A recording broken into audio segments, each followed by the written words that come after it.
이러저러한 개인적인 일들로야 얼굴 뵌 분도 계시지만 대부분의 분들은 아마 오랜만에 서로 얼굴을 뵙는 경우도 있을 것입니다.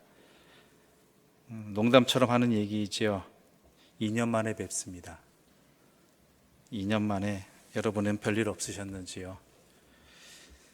하나님의 은혜 가운데 오늘 다시 또한 우리가 함께 모여 예배 드릴 수 있는, 또한 온라인으로도 예배를 드렸지만 서로 눈빛을 주고받으면서 또 마음을 주고받으면서 함께 주의 말씀을 듣고 기도하고 찬송할 수 있는 은혜의 자리가 주어졌다는 것, 다시 한번 기쁨으로 느끼고 소중하게 여겨집니다. 앞으로 어떤 일이 벌어질지 모르겠지만 우리가 이 지금 현재 주어진 이 은혜의 자리, 또한 감사의 자리를 놓치지 마시고 이 시간을 소중히 여기셔서 오직 주께 마음을 다하고 정성을 다해드리는 이 시간들 되시기를 바랍니다. 오늘 계속해서 바울의 제2차 전도여행, 지난번에 이어서 계속 이어져 나가고자 합니다. 바나바와 마가와 갈라서고 말았죠. 마가에 대한 문제로 인하여서.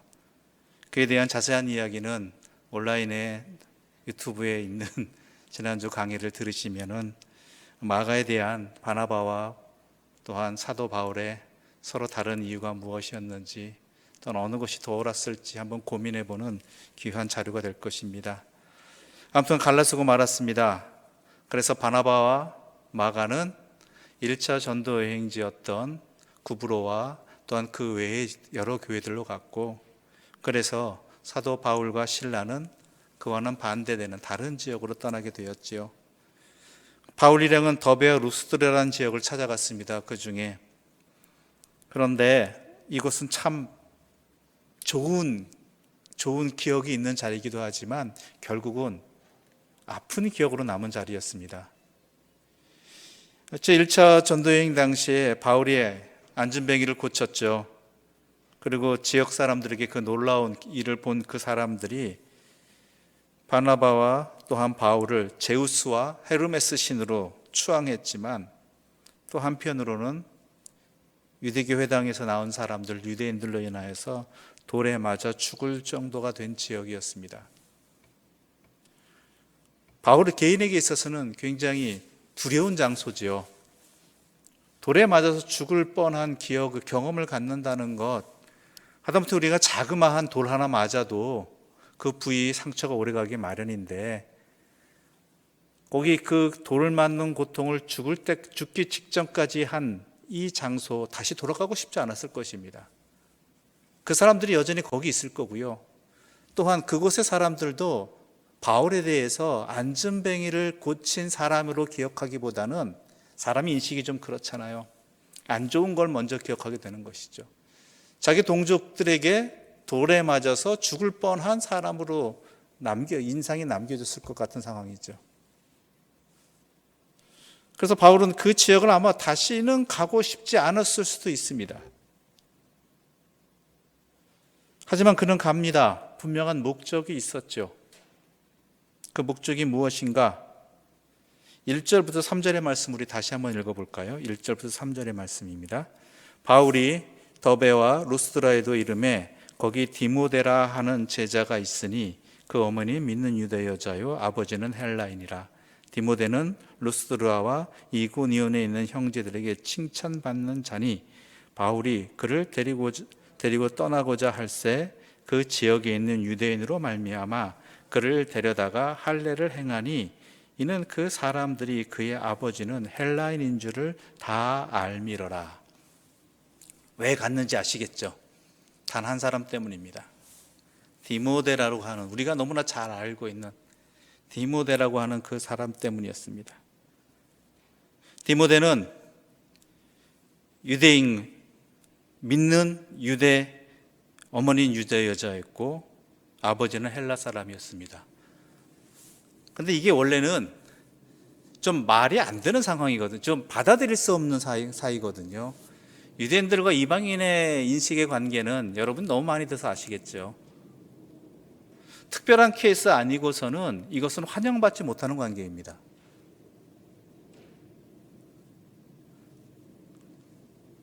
그 디모데가 바로 유대인 여자와 이방인인 남자 사이에서 태어난 아이였다라는 것, 자녀였다라는 것. 하지만 이 사람이 어떤 사람이냐? 그 지역의 사람들로부터 칭찬받는 사람이었다라는 것이죠. 인정을 받았다라는 것이죠. 오늘날 우리 시대에는 이 상황을 이해할 수는 없겠지만, 물론 그 시대도 조금 나았을 거라는 생각도 하게 됩니다. 로마 제국이라는 하나의 커다란 테두리 안에서 이 민족 저 민족들이 서로 함께 교류하고 또한 민족이 혼합되어진 일들이 흔했기 때문이죠. 나중에 우리가 오늘 뒷부분에 보겠지만 빌립보라는 도시도 그렇게 탄생한 도시였습니다. 그러한 일들, 즉 이민족 간의 혼합 혼인이 많았던 그러한 지역이었죠. 그런데 이 사람을, 이 디모데를 데리러 함께 하기 위해서 더베와 루스드라로 갔는데, 그 아픔의 장소를, 디모데 때문에. 그런데 그를 데려다가 뭐 했다고 되어 있어요? 할례를 행했다라고 되어 있습니다. 할례를 행했다. 우리가 앞부분인 사도행전 15장 예루살렘 공회로 일컬어지는 역사적인 교회의 첫 번째 회의에서 내려진 결정이 뭐였습니까? 율법 준수나 할례가 예수 믿는데 걸림돌이 되지 않게 하겠다라는 것이었습니다. 즉 유대적인 전통을 이방인들에게 강요해서 그렇지 않으면 구원받을 수 없다라고, 예수를 믿는 것을 받아들일 수 없다라고 말하는 것들을 모두 제하여 버리는 것이지요. 바울은 이방인 그리스도인들이 복음과 성령의 능력으로 구원받아서 하나님의 백성이 되는 것이지 유대인처럼 율법 준수나 할례를 받아야만 되는 것 아니라는 것을 강력히 주장하였고, 예루살렘 공회는 그것을 교회의 공식적인 결정으로 허락하였던 것이지요. 그것이 얼마 전의 사건입니다. 그런데 이제 와서 사도 바울이 디모데에게 할례를 행했다라는 것입니다. 왜 그랬을까요? 다른 사람도 아닌 바울이, 그 일에 앞장섰던, 견해를 가졌던, 주장을 했던 바울이 왜 여기서는 전혀 모순된 이러한 행동을 하게 됐을까요?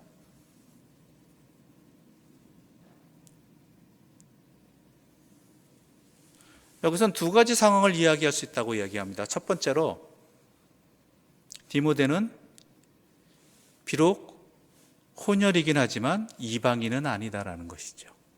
유대교 입장에서는 이러한 사태가 원래는 벌어지지 말아야 되지만, 로마 제국 내에서 유대인들이 각지로 흩어지고, 또한 바벨론 포로 때부터 각지로 흩어졌잖아요. 디아스포라 유대인들에 의해서 자신들만의 유대적 혈통성을 지키는 것이 아니라 오래 있다 보니까 어떻게 돼요? 그 지역의 이방 민족들과 함께 가족을 이루는 그러한 일들이 보기 드물지 않게 나타나기 시작했다는 것이죠. 그런 상황 속에서 이 가족들을 어떻게 해야 될까, 그 밑에서 태어난 자녀들을 어떻게 이해해야 될까라는 신학적인 문제가 등장했을 때 이들은 이렇게 결정한답니다.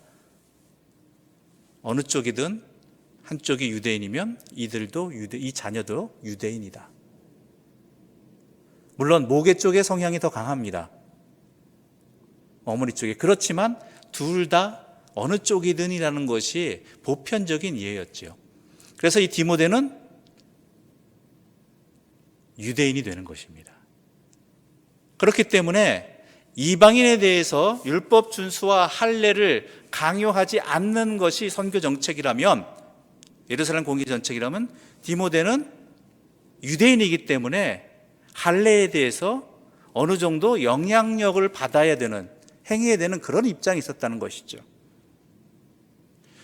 그런데 더 중요한 것은, 바울에게 있어서 그에게 중요한 것은 뭐냐면, 그 지역, 3절 보면 이렇게 있죠. 그 지역에 있는 유대인으로 말미암아 그를 데려다가, 즉 이게 무슨 얘기냐, 앞으로 디모데가 유대인 회당을 중심으로 바울과 함께 선교 사역을 감당할 터인데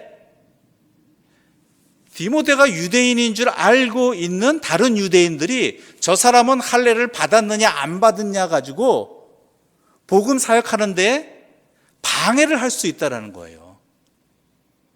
유대인임에도 불구하고 할례를 받지 않았다는 것 때문에 디모데가 바울과 함께 복음 전하는 것을 거부하는 거죠. 우리도 그런 경우가 있잖아요. 사람이 중요한 게 뭔지는 분명히 알아야 되는데 가끔은 때로는 어떠한 다른 흠 때문에 다른 또한 내가 보기 불편해하는 어떠한 요소 때문에 그것 때문에 정작 중요한 것을 받아들이지 못하는 그러한 일들이 우리 일상에서 종종 있다는 것이죠. 특히 바울이 전하는 복음을 반대하는 입장에 있는 유대교 사람들에게 있어서 디모데가 유대인임에도 불구하고 할례를 받지 않았다는 것은 바울이 전하는 디모데가 전하는 복음을 거절할 수 있는 받아들이지 않는 중요한 건수가 될 수 있다는 것이죠. 그래서 아예 그 장애물을 제거해버린 거예요. 그 장애물을.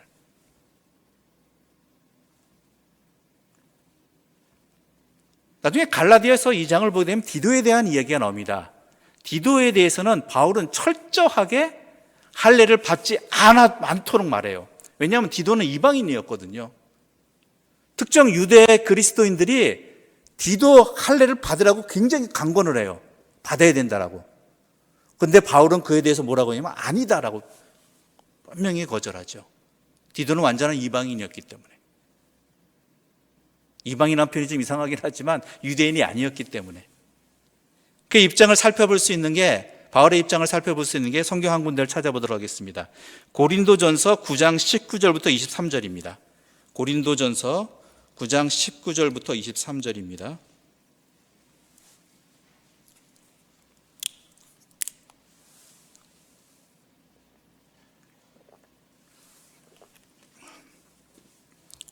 제가 진 성경으로 신약성경 273쪽입니다. 19절부터 23절의 말씀 한 절씩 나누도록 하겠습니다. 마지막 절은 함께 읽겠습니다. 고린도전서 9장 19절에서 23절입니다. 내가 모든 사람에게서 자유로우나 스스로 모든 사람에게 종이 된 것은 더 많은 사람을 얻고자 함이라.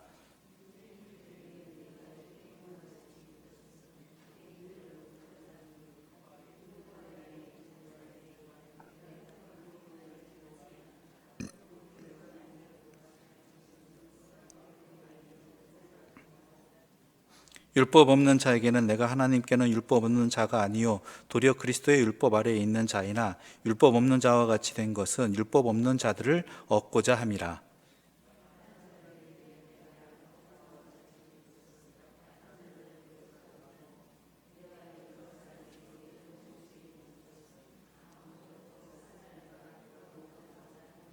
함께 읽겠습니다. 내가 복음을 위하여 모든 것을 행함은 복음에 참여하고자 함이라. 아멘. 디모데에게 할례를 받게 한 이유가 바울의 신앙적인 합리적인 이해, 그게 여기 담겨 있죠. 유대인을 얻고자 하고 율법 아래 있는 자들을 얻고자 하고 약한 자들에게 약한 자가 된 것은 약한 자들을 얻고자 합니다. 복음을 위하여 모든 것을 행함으로 복음에 참여하게 하려다. 즉 디모데가 복음을 전한 대상자들이 본인 유도 물론 유대인이지만 또한 유대인들에게 복음을 전함에 있어서 유대인인 자신이 디모데가 할례를 받지 않았다는 것이 장애가 될까 봐 그 일을 행한 그것 때문에 바울은 디모데에게 할례를 받도록 권하였다. 어찌 보면 강권했다라고 이야기할 수 있죠. 그렇다라고 말하고 있는 것입니다. 그래서 디모데도 함께 바울의 사역에 동참하게 되는 것이죠. 아무튼 이런 이유입니다. 왜 그랬을까라면 바로 이런 이유 때문이죠. 우리 주님께서 왜 인간이 되셔야만 했는가? 거기도 바로 이런 것에서 유추할 수 있겠죠. 인간을 더 많이 완벽하게 구원하시기 위하여 인간이 되신 거죠. 하나님의 능력이 부족해서가 아닙니다. 4절과 5절의 말씀 함께 읽어보겠습니다. 4절과 5절입니다. 사도행전 16장 4절과 5절입니다. 여러 성으로 다녀갈 때에 예루살렘에 있는 사도와 장로들이 작정한 규례를 그들에게 주어 지키게 하니 이에 여러 교회가 믿음이 더 굳건해지고 수가 날마다 늘어가니라. 아멘. 여기서 말하는 사도들, 예루살렘에 있는 사도와 장로들이 작정한 규례는 우리가 일찍이 들었던 예루살렘 공의회 결정사항입니다.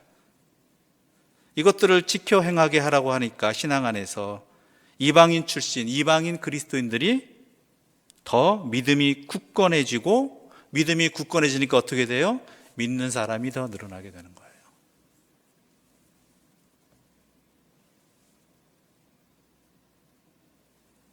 믿음이 더 굳건해지고 그럴 때 또한 수가 날마다 늘어가는 것이죠.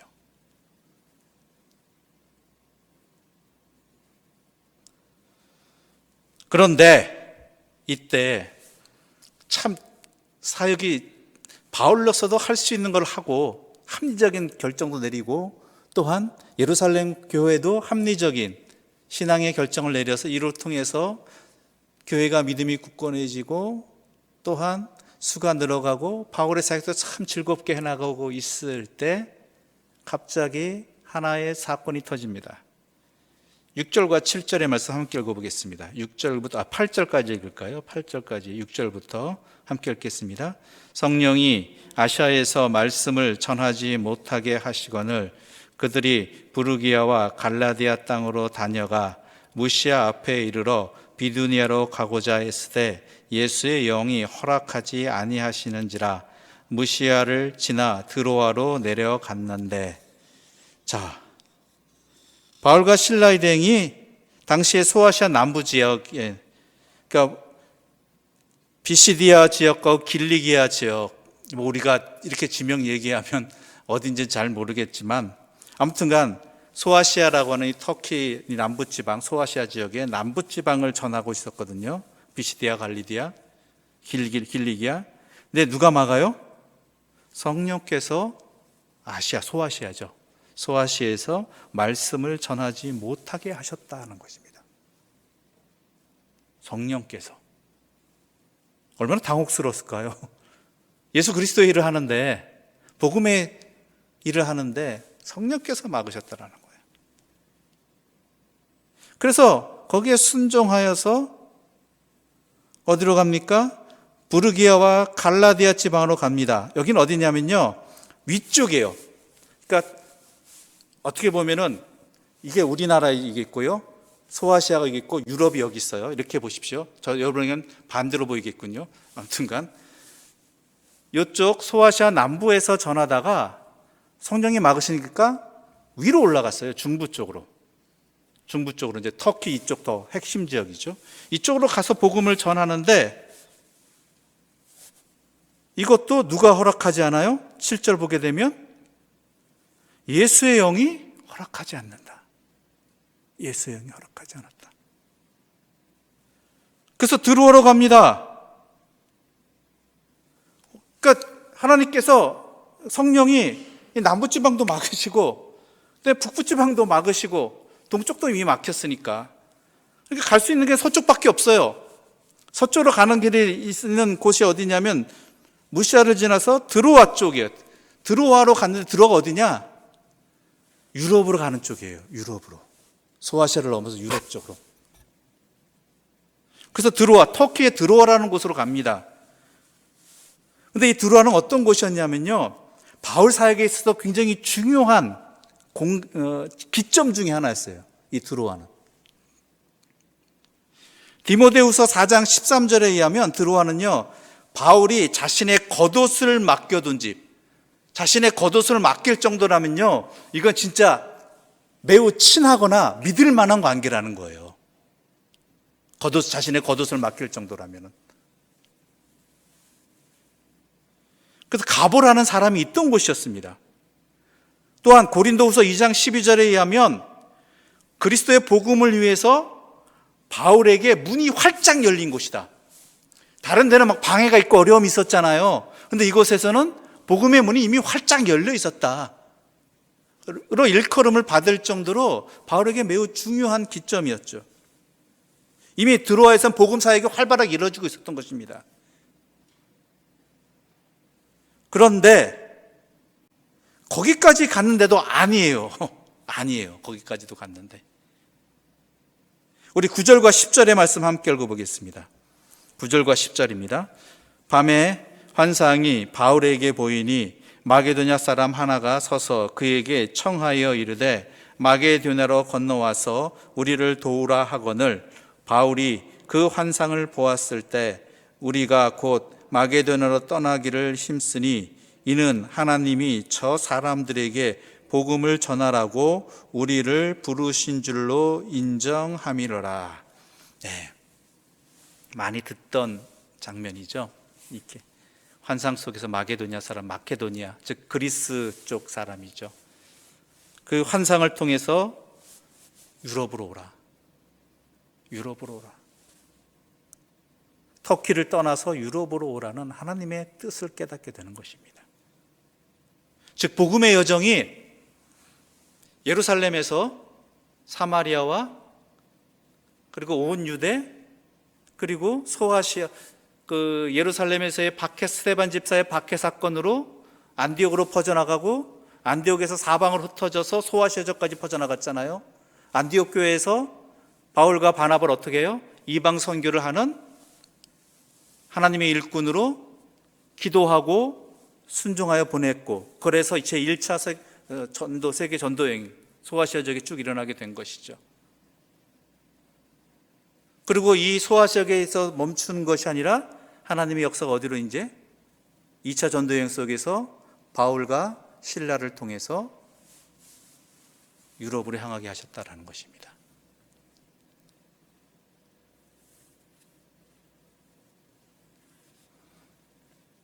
그런데 여기서 보면요, 10절을 보게 되면 10절 우리가 좀 볼까요?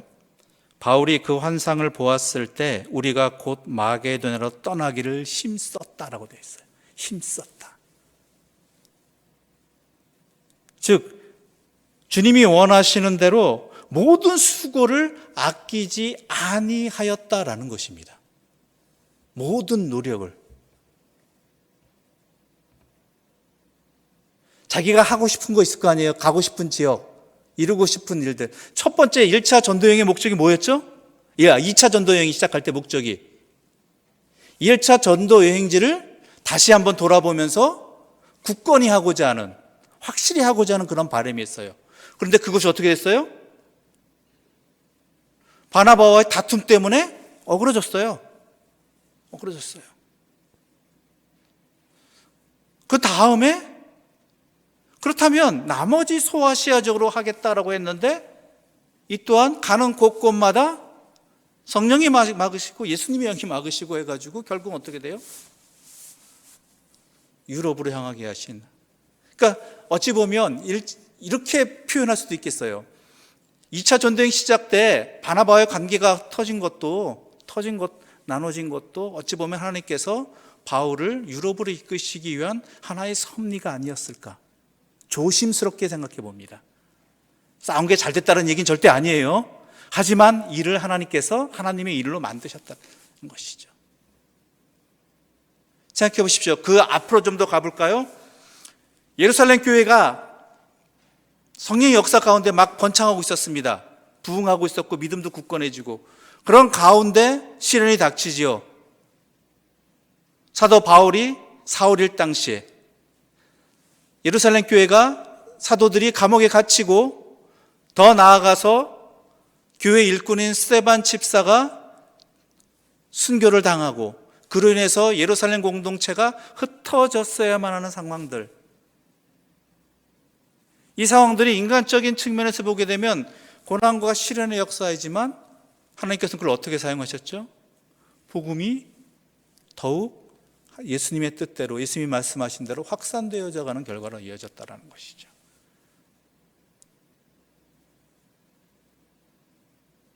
이것은 꼭 우리에게 안 좋은 일을 무조건 좋게 보라는 뜻이 아닙니다.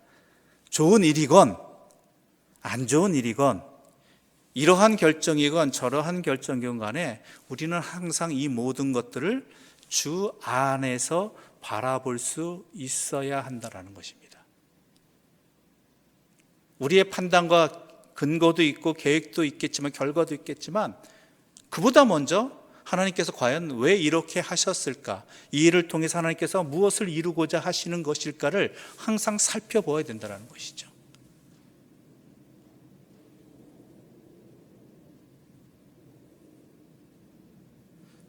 너무나 많이 드셔서 이제는 더 이상 듣고 싶지 않은 이야기지만 코로나19라는 이 상황도 마찬가지입니다. 물론 일어나지 말았어야 될 일이고요. 빨리 해결돼야 될 문제입니다.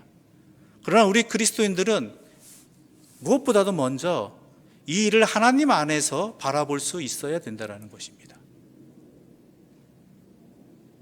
왜냐하면 모든 천지 만물에 섭리하시는 분은 하나님 아버지이시기 때문입니다. 오늘 본문에 하나님의 뜻에 대한 강권적인 역사, 강력한 역사에 대해서 바울은 이런 표현을 쏘여서 우리에게 또한 이런 표현을 통해서 우리에게 말하고 있습니다. 6절을 보게 할까요? 앞부분은 6절. 첫 번째 누가 막았죠? 성령이 막으셨죠. 그렇죠? 바울은 성령이 아시아에서 말씀을 전하지 못하게 하시거늘이라고 이야기합니다. 그런데 또 7절을 보게 되면 뭐라고 되어 있습니까?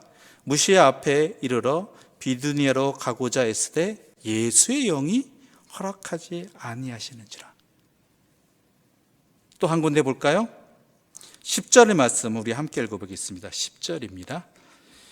바울이 그 환상을 보았을 때 우리가 곧 마게도나로 떠나기를 힘쓰니 이는 하나님이 저 사람들에게 복음을 전하라고 우리를 부르신 줄로 인정함이라라. 예. 어떻습니까? 처음엔 성령, 그 다음에 예수의 영, 그 다음에 하나님께서. 그러니까 하나님의 완벽한 뜻이 여기에 있다. 하나님의 충만한 섭리가 바로 이것이다라는 것을 바울은 깨닫는 것이죠. 삼위일체적 이끄심이라고 할까요? 삼위일체 이끄심. 그것을 바울은 분명히 한 것입니다.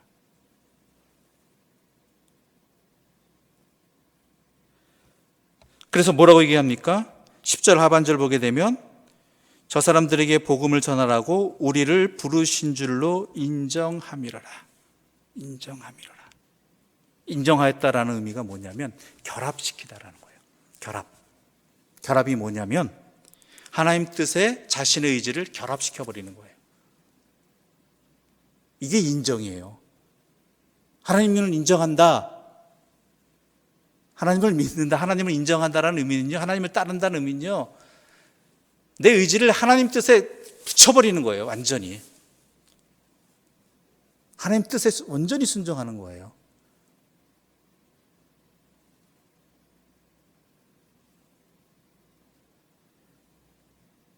이것이 여호와를 인정한다는 것입니다. 하나님 뜻에 따른다는 의미인 것입니다. 그것이 실패로 끝날 수도 있고 우리 눈에 보기엔 때로는 우리의 고생으로 고난으로 끝날 수도 있어요. 그렇지만 그럼에도 불구하고 그 결과까지도 어떻게? 하나님 뜻에 따르겠다라는 것이죠. 그 결과까지도.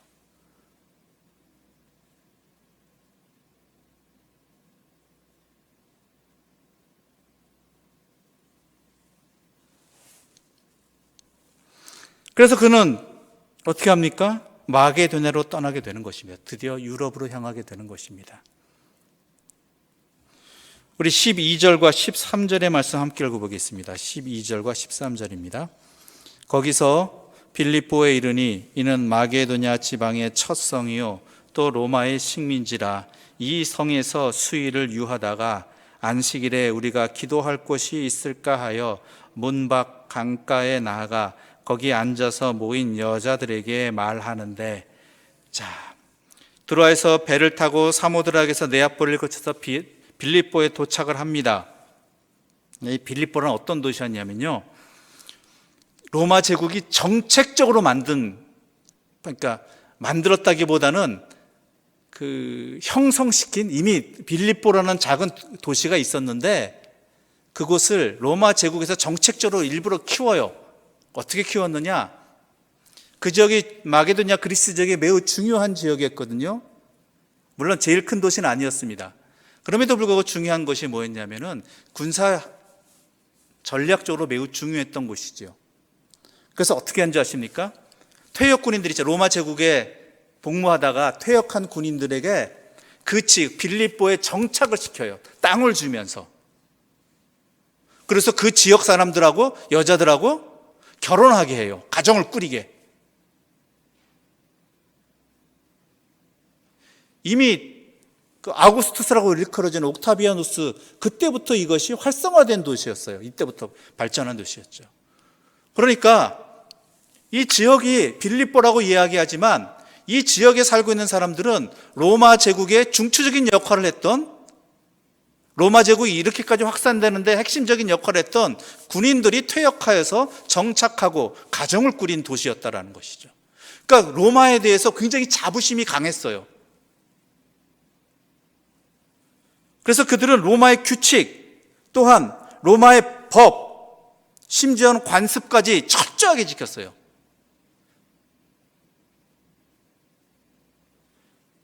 심지어는 어떤 일, 동전 있죠, 화폐. 당시 그리스 지역이니까, 마게도냐 지역이니까 그쪽의 화폐를 쓰잖아요. 오늘날 같이 전국적인 화폐가 통일된 시대는 아니었으니까 지역마다 다 화폐를 만들어서 교환하기도 하고 이랬으니까, 환전하는 일들이 흔했으니까. 근데 그 지역은, 그 도시는 어떻게 했냐면 로마의 동전만을 사용했어요. 로마의 동전을. 그러니까 여러 면에서 로마 시민인 것을 매우 자랑하던 곳이었죠. 어느 정도였냐면요, 이곳이 하도 로마색이 강해서 그런지 몰라도 13절 볼까요? 13절입니다.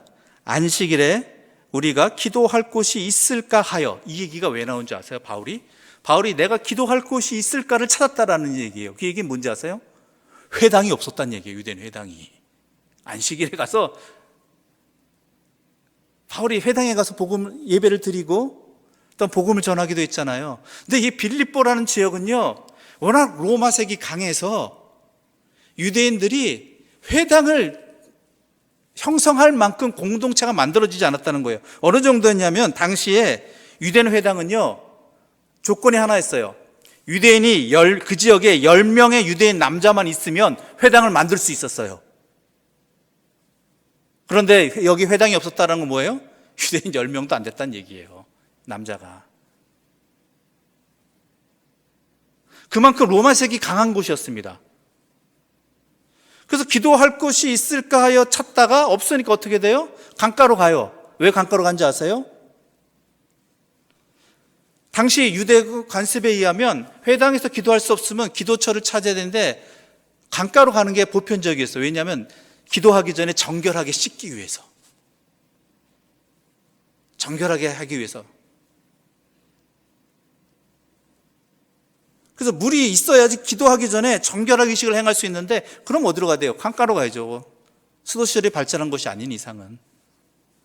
그래서 거기에 갔던 것입니다. 그런데 거기서 누구를 만나게 될까요? 14절과 15절의 말씀 함께 읽어볼까요? 14절과 15절입니다. 두 아디라시에 있는 자색옷감 장사로서 하나님을 섬기는 루디아라는 한 여자가 말을 듣고 있을 때에 주께서 그 마음을 열어 바울의 말을 따르게 하신지라. 그와 그 집이 다 세례를 받고 우리에게 청하여 이르되 만일 나를 주 믿는 자로 알거든 내 집에 들어와 유하라 하고 강권하여 머물게 하니라. 봅시다. 몇 가지 보면 흐름을 잘 보시죠. 아까 중간에 제가 얘기했지만 안 된 상황들이 하나님이 이끄신 가운데 하나님의 뜻이 이루어지는 자리로 바뀌어졌잖아요. 예루살렘에서, 또한 다메섹으로, 또한 바울에게 있어서는 1차 전도여행 후에 바나바와 다툼이, 또한 소아시아 북부 막히고 중부 막히고 남부 막히고 하였던 것들이 유럽으로 갈 수밖에 없던 상황들. 그래서 기껏 유럽에 왔는데 여기는 뭐가 없어요? 이 빌립보는 회당도 없어요. 복음을 전하기 위해서는 조금 쉬운 방법 중에 편한 방법이라기보다는 보편적인 방법이 뭐냐면 성경을 알고 있는 유대인들에게 전하는 게 가장 편하거든요. 가장 보편적이거든요. 아무것도 모르는 사람들에게 전하는 것보단. 근데 여기는 뭐도 없어요? 회당도 없어요. 뭐 어떻게 여기까지 보내셔놓고 안 되게 해서 여기까지 보내셔놓고 성령도 예수의 성도 하나님도 막으셔서 여기까지 와놓고 아무것도 된 게 없잖아요. 도대체 여기서 뭘 어떻게 해야 될까? 답답한 상황이잖아요. 방법이 없잖아요. 그런데 강가에 갔더니 누가 있어요? 거기에 모인 여자들이 있었고 거기에 복음을 전하다 보니까 그래도 나는 내 할 일을 해야겠다. 아무것도 없지만 나에게는. 그 사람들에게 복음을 전하다 보니까 거기에 누가 있었어요? 루디아라는 여자를 만나게 된 거예요. 이 사람이 대단한 사람이에요. 두 아디라라는 곳이 말하자면요, 옷감으로 유명한 도시예요. 옛날 우리 대구가 의류로 유명했잖아요. 그 원단을 만드는 사람인데 자주 옷감 장사라는 건요, 옛날에 자주색은요, 자색이라는 것은요 아무나 못 입어요. 너무나 비싸서. 고귀한 귀족이나 더 나아가서는 황제만 입을 수 있는 상징하는 옷과 같은 것이었어요. 그 옷감은, 자색 옷감은. 그러니까 이 사람이 그 옷을 거래할 정도라면, 장사를 하는 사람이면 이 사람은 어떤 사람이에요? 일반 옷감 장사가 아니란 얘기예요. 엄청난 사람이라는 것이죠. 특히 여성으로서 그 일을 감당할 수 있다는 것은 그 시대 속에서는 굉장한 능력의 사람이라는 것입니다. 바로 바울은 그곳에서 하나님이 예비하신 루디아라는 여자를 만나게 되고 그 여자가, 그의 가족들이 복음을 영접하게 되고 그리고 빌립보 교회가 그 가정에서 시작되어지는 것입니다. 안 되고 없고 방법이 없는 상황 속에서 그는 그 복음의 길을, 바울은 놓치지 않았어요. 그 덕분에 하나님께서 이미 예비해 두신 이 루디아라는 사람을 통해서 유럽 선교가 열리게 되는 중요한 거점을 마련하게 된 것입니다. 우리는 10가지 필요한 것들 중에 9이 있고 한 가지만 없어도 안 될 이유, 하지 말아야 될 이유가 충분한데 그것을 핑계에 대서 우리의 할 일을 하지 않고 순종하지 아니하는데 바울은 안 되고 없고 하는 상황 속에서 그래도 자신의 사명을 감당해냈기 때문에 그 안에서 하나님의 손길을, 하나님이 예비해 주신 놀라운 은혜를, 기회를 놓치지 않을 수 있었다라는 것이죠.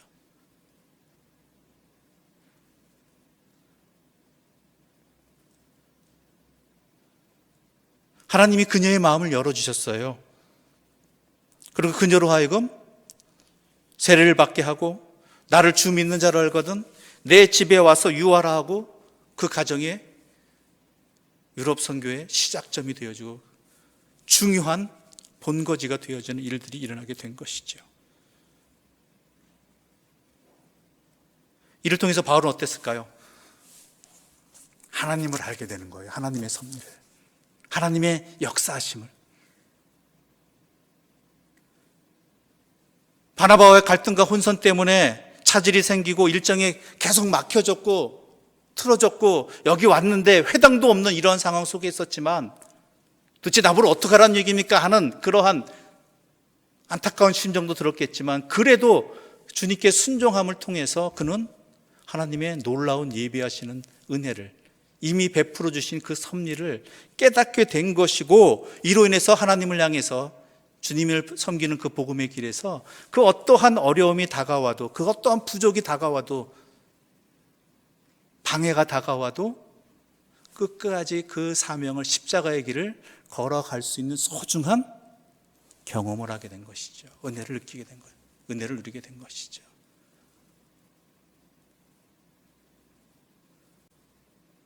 그가 어떻게 끝까지 표대를 향해서 나갈 수 있었겠느냐? 바울의 경험대로 죽기도 몇 번 하고 매를 무척 맞기도 하고 배신도 당하고 또한 자신이 복음을 전했던 그 교회 공동체가 도리어 바울을 헐뜯고 비난하는 그러한 아픔도 당하고 그럼에도 불구하고 바울이 끝까지 로마까지 향해 나가면서 그 목숨까지 내어가면서 복음의 사명을 감당했던 것은 이러한 경험들이 그에게 충분히 있었고, 이러한 사건들을 통해서 그가 하나님을 더욱 깊이 깨닫게 되고 하나님 은혜 가운데 이러한 연단이 되었기 때문이라는 것입니다. 우리 또한 그러기를 바랍니다. 여러분 또한 그러기를 바라요. 되어서 기쁨의 사람이 되는 것도 있겠지만은 안 되고 불편하고 없고 힘든 가운데서도 주님이 다스리시는 세상이고 주님의 섭리하시는 그 역사를 믿는다면 끝까지 주님께 나아가는, 주님 뜻에 따르는, 그래야 하나님의 그 깊으신 은혜와 섭리와 그 사랑을 더욱 깊이 경험하고 내 자신이 연단되어지는 그 어떤 시련에도 흔들리지 않는 신앙의 길을 걸어갈 수 있는 그러한 사람들로 성장하기를, 큰 믿음의 사람들이 되기를 우리는 바라야 된다는 것이죠. 바울만 그렇게 되는 건 아닙니다. 우리 또한 그렇게 될 수 있습니다. 이미 그렇게 해서 우리의 믿음이 여기까지 왔습니다. 앞으로 안 되는 일들, 불편한 일들이 충분히 더 많이 있을 것입니다. 그러나 여러분, 이거 하나 놓치지 마십시오. 하나님은 변함없이 우리와 함께 일하고 계시다라는 것, 이미 우리의 앞서 다 예비해 두고 계시다라는 것, 결국은 하나님의 뜻은 반드시 이루어진다라는 것, 그 믿음 가지고 우리가 끝까지 믿음 지키고 나가고, 도리어 이런 시련을 통해서, 순종함을 통해서 하나님 안에서 더욱 우리가 연단되어져가는 은혜를 누리시는 주의 사람들 되시기를 간절히 소망합니다. 기도드리겠습니다. 하나님 아버지, 감사합니다. 우리는 연약합니다. 우리는 어리석습니다. 그래서 무엇이 없고 무엇이 또한 불편하고 힘들면 마치 그 일이 전부가 실패인 것처럼, 또한 멈춰야 될 것처럼, 하지 말아야 될 것처럼 우리는 도망하고 피난하고 또한 두려워합니다. 그래서 하나님을 바라보기보다는 상황만 바라보고 있고 세상만 바라보았습니다. 그러나 우리는 하나님의 자녀라는 것을 우리는 분명히 압니다. 우리를 향하신 하나님의 뜻이 있음을 다시 한번 확신하게 해주시니 감사합니다. 바울이 그러했던 것처럼 우리 또한 이 믿음의 길을 그 어떤 상황에도 놓치지 아니하고 주의 뜻을 따라 행하며 나아가는, 주의 뜻에 순종하는, 주의 뜻에 내 모든 것을 따르는 믿음의 길 행하게 하여 주시옵고, 그로 인하여 주님의 은혜를 더욱 깊이 깨닫고 주님 안에서 연단되어지는 우리 모두가 되게 하여 주시옵소서. 이 모든 말씀 예수님의 이름으로 기도드립니다. 아멘.